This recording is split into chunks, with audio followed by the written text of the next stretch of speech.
Hello! It's working, thank God. It's me. I'm probably happier about that than you are. Anyway, I had thought of something witty to say, but I'd forgotten it. Who needs intros anyway? Let's just crack on with the third episode. Imagine the horror of our next case, the sad, woe-torn tale of Lucy Space, the girl whose sweet demeanour couldn't erase the fact she was born minus a face. Many find themselves asking, what manner of creature can slither through life without facial feature?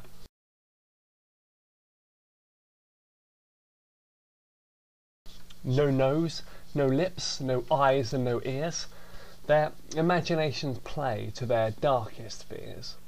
And in time-honoured Chinese whisper style, the rumours fly and speculation runs wild. Is she green? Is she bloody? Does she smell stale and cruddy? The mistaken impressions of rumour mill patrons. Does she claw? Does she bite? Kidnap kids in the night?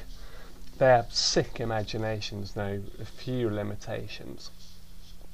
However, young Lucy was far from this creature of fear-bred whimsy. She just lacked in feature. Like many a happy child, she was born to two loving parents one fine April morn. Initially, Mum and Dad were shocked, as expected, but the wee faceless child was never rejected. Her parents still nurtured with Roald Dahl and Seuss, and regular intravenous meals of fruit juice. And when the time came for Lucy to start school, her parents took action, for children are cruel. From Mr. Potato Head they took eyes, and lips, and a nose. They fashioned a disguise.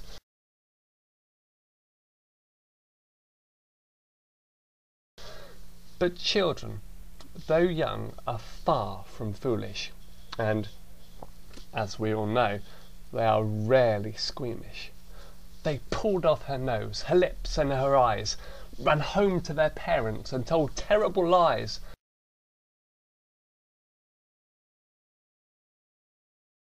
Mum and Dad, there's a girl at my bright modern school. She's disgusting and smelly, and a horrible ghoul. Admittedly, with girls, I often express distaste, but this girl ghoul, she has no face. The parents of these little beasts of burden are not much better.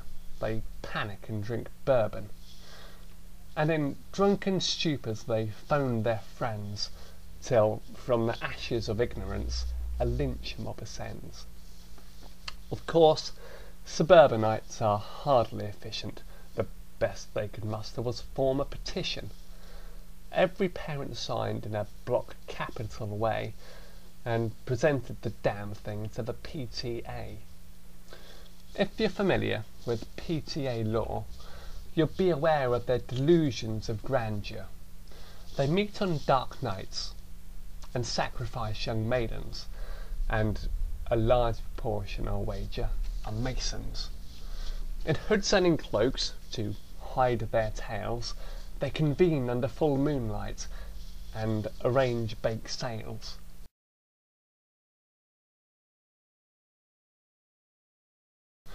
And should the occasion arise, and it did, just like Nazis, they burn books that might corrupt their kids.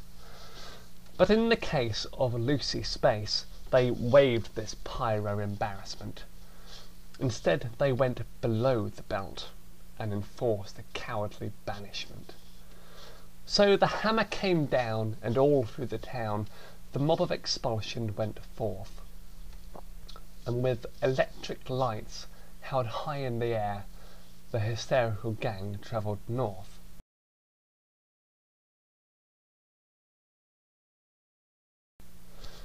Meanwhile, in her room of fun things and colour, Lucy danced and spun, bathed in splendour. She squeezed fuzzy toys and rolled on the floor. Were she able, she'd have grinned and squealed and roared.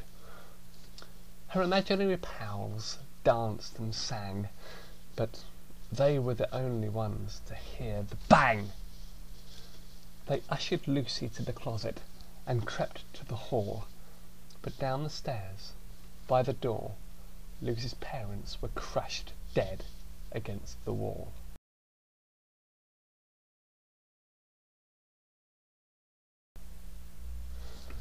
The mob had exploded through the door and were greedily searching the ground floor. They ripped open cupboards and switched on all the lights. They upturned all the furniture. One even smoked Papa's pipe. The fridge was emptied, just in case she was there, and one by one they began to ascend the stair. Lucy, meanwhile, was crouched in her closet, unaware of the chaos unfolding out of it. She couldn't hear, smell or see the mayhem at all. She couldn't know her parents were squished dead on the wall. Until suddenly, upon her skin she found the heat of the approaching PTA crowd.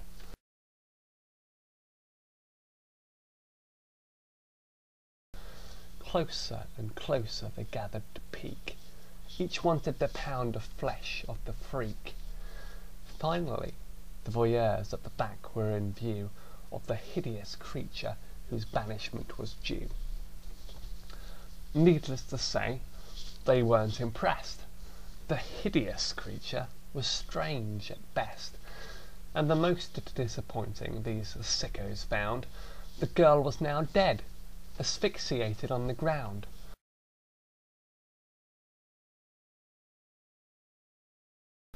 Her small lungs were starved by the crush of the PTA, and the now bored crowd just turned and walked away. Time's hands now have gathered apace, and no one remembers the girl with no face. But a house still stands on Acidia Drive, a house that stands empty, save 3 bodies inside. 3 cadavers of poor souls that, I'm sorry to say, were slaughtered by the panic of the PTA.